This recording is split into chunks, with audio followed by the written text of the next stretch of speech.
Hey guys, Ollie here from JTV. One of the things that people say they struggle with when it comes to learning about history is kind of relating it to their lives, their own lives, seeing how this can fit into their experience of the world. And one of the challenges that people have when it comes to the Holocaust and educating about the Holocaust is it just seems so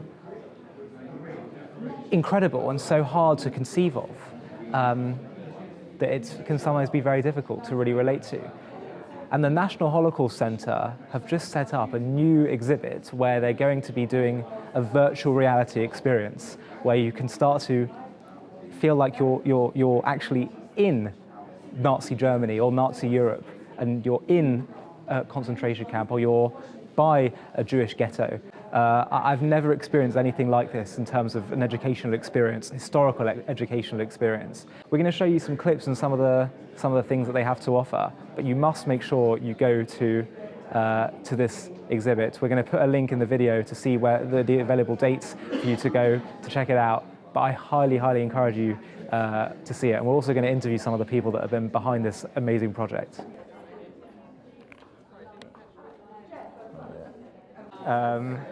So right now I feel like it looks like I'm in a museum, a very big museum. So I'm looking right now, I see a museum, and then if I look out, it looks like there's a big window to the street. And then I turn here, and it looks like I'm seeing lots of different photos in the museum of different pictures from the Holocaust. And then what happens is I walk through the photo, and then suddenly it turns to life, and you're in the photo, in the story. This is absolutely exceptional. So I can see the Nazi taking the photo of these Jewish people, and you're just completely embedded in Nazi Europe. And it's just completely real. It feels so, so real. This is one of the most remarkable things I've ever seen. This is absolutely remarkable. I feel like I'm in the midst of World War II. This is incredible, incredible. I'm actually very moved by this.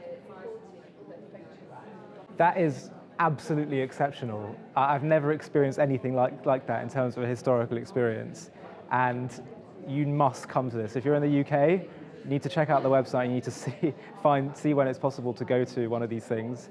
You need to experience this. This is unlike any kind of educational experience I've ever had before. So we're joined by Louise Stafford, who is directing the educational outreach at the Holocaust Centre. That's right. Yeah, so the learning programmes at the centre, we're really privileged to work with students on-site and off-site, so it's looking at those programmes. So this VR project is absolutely fantastic, and it's something I've never really experienced before in historical education. Yeah.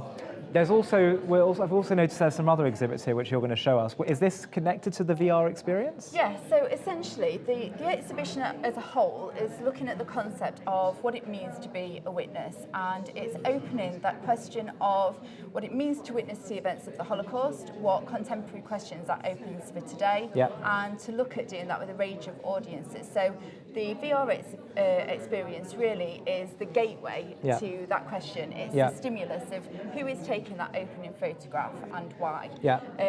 So the idea is that the visitor, through entering the photograph, turning and seeing the role of the photographer, they engage really viscerally with that question of who is actually taking that photograph and what is the motivation behind that. Yeah, so should we go and check out some of the exhibits? Yes, from the Stroop report, and a really iconic, obviously, photograph that many people recognise in terms of Holocaust photography, and raising that central question, through whose eyes are we actually seeing the experiences and the events of the Holocaust. So the photograph here, so Mother Kissing Child, by Henrik Ross in the Lodge Ghetto, and this is obviously just a really, just kind of universal, just kind of really human moment that's actually captured, obviously, within those experiences of the ghetto. This is an excavation that took place where, obviously, After those the war. photographs had been kept and had been kept safe. Yeah. But still, these photographs are very rarely seen, and they're very I've rarely never seen any of these shared, photos, and they never. offer just a completely different perspective.